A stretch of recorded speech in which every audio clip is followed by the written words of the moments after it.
तो साथियों, मैंने पिछले एपिसोड में आपको बता रहा था कि इलेक्शन जो भी हुए हैं, किस तरीके से डिस्ट्रिक्ट मजिस्ट्रेट का रोल होता है जिला मजिस्ट्रेट का इलेक्शन कराने में, और इलेक्शन कमीशन का, और जिला मजिस्ट्रेट कैसे इलेक्शन कमीशन के अधिकारी के रूप में काम करता है पूरी पावर्स के साथ, और वो एक सफल तरीके से इस प्रजातंत्र की नींव डालने वाले इलेक्शन को सही तरीके से संपन्न कराता है।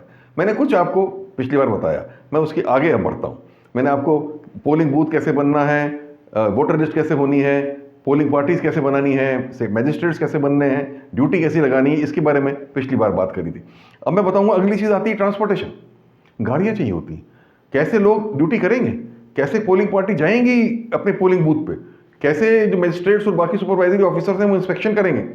इतनी सरकार में गाड़ियाँ नहीं होती, और पोलिंग पार्टी के लिए तो हमको ट्रकें खींचनी पड़ती हैं, बसें खींचनी पड़ती है, वो हम प्राइवेट लोगों से खींच लेते हैं। जिला अधिकारी को पूरा अधिकार है, डीएम को रिक्वेजिशन कर लेता है, private trucks, private buses, everything is requisition कि उनकी ड्यूटी लगा दी जाए कि आप इलेक्शन में ड्यूटी लगेगी। यहाँ तक कि लोगों की प्राइवेट कारें, गाड़ियाँ, जीप भी रिक्वेजिशन हो जाती हैं, जिसको सुपरविजन के लिए सब कर ले, यूज़ करें इलेक्शन में। ये पूरी अधिकार जो है डीएम को है, ही कैन अक्वायर एनीथिंग, और कोई उसको मना नहीं कर सकता। कोई मना करेगा तो उसके खिलाफ कार्रवाई हो जाएगी, उसको गिरफ्तार तक किया जा सकता है, अरेस्ट तक किया जा सकता है। इतनी पावर डीएम के हाथ में होती है इसके लिए।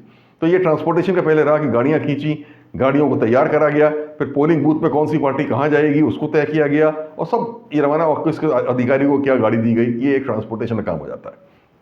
अब आता है कि साहब, जब ट्रेनिंग की बात तो मैंने बोली दी, अब आता है कि जो इलेक्शन के पहले law and order is very important. अगर शांति व्यवस्था नहीं रहेगी तो इलेक्शन नहीं हो पाएगा सही तरीके। तो डीएम और एसपी बड़ा भारी रोल होता है दोनों का। और हम जहाँ भी ज़िले में रहे, हम और एसपी, हमारे इतने अच्छे सुप्रीम पुलिस थे मेरे साथ, वो मेरे साथ, हम लोग साथ चलते थे। और इलेक्शन के पहले ही कई दिनों से, और इलेक्शन के वोटिंग के दिन के पहले, हम लोग पूरे ज़िले में घूमते थे, और पूरी प्लाटून अपनी पीएससी की और पुलिस को साथ लेके, एक तरीके से एक सरकार की इकबाल सब में पहुंचा देने वाला कि government is watching you, government हर जगह है, डीएम एसपी हैं, पुलिस है, जिससे कि लोग भी लग जाएं कि कोई गलत काम हम ना करें। और फिर प्रिवेंटिव सेक्शंस में हम लोग कार्रवाई करते थे। प्रिवेंटिव सेक्शन जो सीआरपीसी के थे, 107, 116 वगैरह में, जो लोग बदमाशी करने के लायक हों, या जो ऐसा जिनकी इंटेंशन हो, या उस बदमाश हों, उनको प्रिवेंटिव सेक्शंस में नोटिस देके बाइंड डाउन कर देते थे, जिससे कि वो चुनाव प्रक्रिया को विफल न करने पाए। इसी तरीके से पोलिंग बूथ में ड्यूटी कैसे लगाई जाए, उसमें ABC में कैटेगराइज करते थे पोलिंग बूथ्स को, ऑन ऑर्डर ऑफ सेंसिटिविटी। जहां पहले बूथ कैप्चरिंग हो चुकी हो, या वायलेंस हो चुका हो, या वायलेंस का अंदेशा हो, उनको A कैटेगरी करते थे। जहां बिल्कुल ना हो वो C कैटेगरी, जो मिडलिंग हो वो B कैटेगरी। तो A कैटेगरी में ज़्यादा फोर्स लगाई जाती थी, और सेंट्रल फोर्सेस को लगा दिया जाता था, वो आर्म्ड पुलिस फोर्स खड़ी रहती थी। और C कैटेगरी जहाँ कोई साधारण है, वहाँ तो एक होमगार्ड भी लाठी लेके खड़ा हो जाता था, तो कोई ज़्यादा प्रॉब्लम नहीं है, होमगार्ड्स खड़े हैं लाठी लेके, नॉट अ प्रॉब्लम। तो इस तरीके से पुलिस फोर्स का भी डिप्लॉयमेंट जो है वो किया जाता है according to sensitivity of each polling station, so that booth capturing वगैरह जो है किसी भी हालत में कहीं पर भी ना होने पाए, या लड़ाई झगड़ा ना होने पाए, या कोई भी और कॉन्फ्लिक्ट की सिचुएशन ना पैदा होना पाए। ये रहा किस तरीके से हम लोग इसकी ड्यूटी लगाते थे। फिर अब इतनी पावर सेशन की वजह से हम लोग को मिली इलेक्शन कमीशन की वजह से, कि अब पॉलिटिकल पार्टीज हर चीज़ की परमिशन लेती हैं। जहां उनको रैली करनी है उसकी अनुमति डीएम से लेती हैं, जहां उनको गाड़ियां लेके आनी है, कितनी गाड़ियां लेके आ रहे हैं उसकी अनुमति लेते हैं। आप कोई मजाल नहीं है कोई मिनिस्टर या कोई भी सरकारी गाड़ी में कहीं आ जाए, डीएम को पूरी पावर है कि अगर कोई मिनिस्टर सरकारी गाड़ी में आ जाए तो उसको तुरंत रोक सकता है और वापस कर सकता है, और उसकी शिकायत अगर कर देगा तो मिनिस्टर के खिलाफ कार्रवाई हो जाएगी। तो कोई मिनिस्टर या कोई भी सरकारी उससे नहीं आता किसी भी जिले में, सब अपने प्राइवेट गाड़ियों से आते हैं इलेक्शन कैंपेनिंग में। ये इलेक्शन कमीशन सेशन की टाइम से हम लोगों ने देखा है कि बिल्कुल इतना पक्का इसका नियम बना हुआ है कि नोबडी कैन वायलेट इट, और इस तरीके इसकी ऑटोनॉमी और इंडिपेंडेंस इस तरीके से जो है वो इंश्योर कराई जाती है। अब मैं बताऊँ कि जैसे ये लॉ एंड ऑर्डर बताया, अब पोलिंग डे आ जाता है। पोलिंग डे में है कि पोलिंग कंडक्ट करानी है, लॉ एंड ऑर्डर मेंटेन होना है। हम लोग लगातार एसडीएम एसपी, मुझे याद है सुबह 6 बजे से निकल जाते थे, शाम तक घूमते रहते थे, चुप नहीं बैठते थे। सारी टीम हमारी घूमती रहती थी लगातार। उस ज़माने में तो इतना मोबाइल नहीं था, लेकिन वायरलेस सेट से सूचनाएं आती रहती थी कि वहाँ कुछ दिक्कत है, वहाँ दिक्कत है, जहाँ दिक्कत हो वहाँ हम लोग पहुँच जाते थे, तुरंत अटेंड करते थे और एक्शन लेते थे, और पावर थी एक्शन लेने की। वो याद है बांदा में हम लोगों ने, वहाँ उस ज़माने में बांदा से एक मिनिस्टर साहब थे, वो चुनाव लड़ रहे थे, और मिनिस्टर साहब के परिवार का सगा परिवार का व्यक्ति था, जो हमको सूचना मिली कहीं पे वो जरा धमका रहे हैं वोटर्स को, वो कह रहे हैं कि उनके लिए वोट करो, उनके लिए वोट करो। जैसे सूचना मिली हम लोग पहुंचे, हमने शिकायत सही पाई, हमने तुरंत उनको गिरफ्तार कर लिया और हके हल्ला मच गया एकदम पूरे ज़िले में कि अरे जो वर्तमान मिनिस्टर हैं उनके सगे संबंधी और परिवार वाले को अरेस्ट कर लिया पुलिस ने।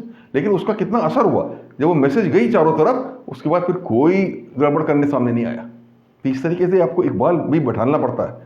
मुझे याद है जब हम गाज़ियाबाद में था, मैं एक चुनाव कराया, उस ज़माने में बड़ा बायपोल था वो ज़बरदस्त चुनाव था, क्योंकि एक तरफ कुछ माफिया जो कहे जाते थे वो भी चुनाव लड़ रहे थे। तो एक गांव ऐसा था जो उन्हीं का गांव था जहां माफिया का ज़्यादा असर था। हम और एसपी जब वहां पहुंचे तो एसपी ने ये पाया कि कई लोग फर्जी वोट डाल रहे हैं, लड़के, यंग लड़के बार बार जाके फर्जी वोट डाल रहे हैं, क्यों उनको पकड़ लिया। और उनको पकड़ने के बाद जो है उन्होंने 2-4 लाठी उसको मार दी। अब लाठी मार दी तो उस गांव में मैंने देखा एकदम से सारे छतों पे लोग इकट्ठा हो गए और वहां से पत्थर, ईंटा, पेट्रोल बॉम्ब सब हम लोगों को फेंकने लगे। और हमारे पास 7-8 पुलिस वाले थे, खाली हम थे। अब उसमें ये भी कुछ नहीं कर सकते थे। ऐसी स्थिति उत्पन्न हो गई और पूरी भीड़ इकट्ठा हो गई, वो घेर लिया हम लोगों को कि कोई और रास्ता न रह जाता, फायरिंग ऑर्डर करनी पड़ जाती और बड़ी मुसीबत हो जाती अगर इलेक्शन के समय डीएम और एसपी फायरिंग ऑर्डर कर दें। ये कोई अच्छा संदेश नहीं है। लेकिन फिर मुझे याद है मैंने प्रधान को बुलाया, उनसे बातचीत करी, सब बात किया, काफ़ी कुछ हुआ। एंड में ये हुआ ठीक है, इन जो लड़कों को हमने किया है इनको हम गिरफ्तार नहीं करेंगे, छोड़ देते हैं। बाकी ये है कि अब कोई भी अगर गड़बड़ करेगा तो उसके खिलाफ सख्त से सख्त कार्रवाई की जाएगी। उन्होंने भी इंश्योर किया और तो हम इस तरीके से करके हम लोग आगे बढ़े। एक गांव में तो एक पुलिस वाला फर्जी वोटिंग करा रहा था जिसको हम लोगों ने पकड़ा, और पुलिस की वर्दी में।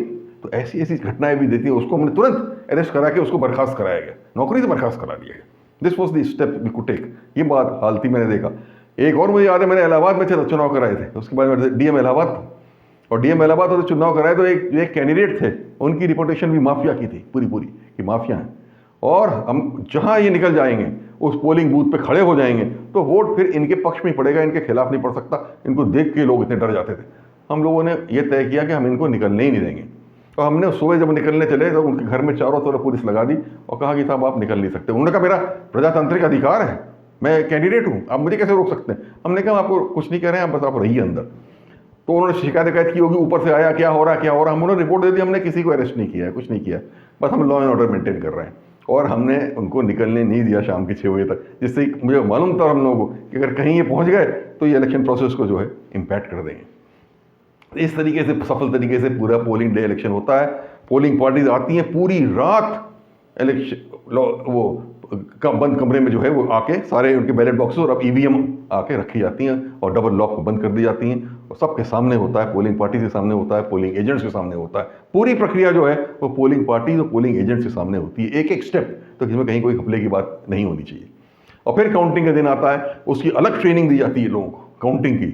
और काउंटिंग उस जमाने में तो काउंटिंग 36 घंटे 48 घंटे चलती थी, क्योंकि बैलेट पेपर की काउंटिंग होती थी। अब तो 4-5 घंटे 6 घंटे में खत्म हो जाती है ईवीएम में, बटन दबाव आ जाता है। पहले तो एक बैलेट पेपर काउंट किया जाता था, उसमें बहुत टाइम लगता था। लेकिन तब भी मुझे याद है मैंने ये तय किया था कि मैं सबसे जल्दी रिजल्ट डिक्लेयर करूंगा अपने ज़िले का। सबसे पहले जब मैं बांदा में था जिलाधिकारी, तब मैंने चुनाव कराया और मैंने कहा सबसे पहले डिक्लेयर करूंगा। मैंने उसके लिए बड़ी स्टडी करी, तो मैंने देखा कि कहाँ कहाँ टाइम, मैं मैनेजमेंट का स्टूडेंट था, IIM से MBA किया हुआ था, टाइम एंड मोशन स्टडी करी मैंने, और कैसे एक्टिविटीज़ का जो स्लैग कहाँ कहाँ है उसको कैसे करा जा सकता है कंट्रोल, कहाँ कहाँ साइमल्टेनियस एक्टिविटीज़ हो सकती हैं, इस तरीके से करके। और यहाँ की इतनी छोटी छोटी चीज़, कहीं कहीं मैंने देखा काउंटिंग के समय से खाना नहीं मिलता है या ख़राब खाना मिलता है तो काउंटिंग करने वाले लोग बहिष्कार कर देते हैं, हड़ताल में बैठ जाते हैं।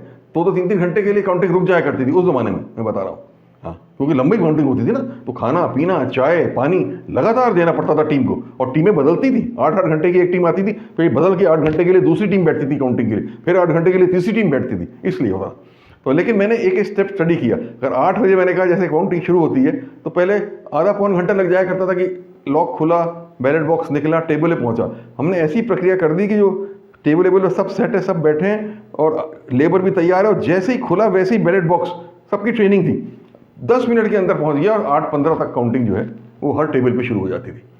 और इस तरीके से करके मॉनिटर किया उसको, बहुत अच्छा कराया। मुझे अभी भी याद है कि कम से कम 80% मेरी कॉन्स्टिट्यूंसी थी जो मैंने सबसे पहले डिक्लेयर किया। उस ज़माने में तो रेडियो पे और टेलीविज़न पे आता था, और ये आता था आया सबसे पहला परिणाम उत्तर प्रदेश के ज़िला बांदा से, अगला परिणाम उत्तर प्रदेश के ज़िला बांदा से। तो मुझे बड़ी सफलता के मौके, और रात में मैंने डिक्लेयर करना शुरू कर दिया था 9 बजे रात से, जो फास्टेस्ट था।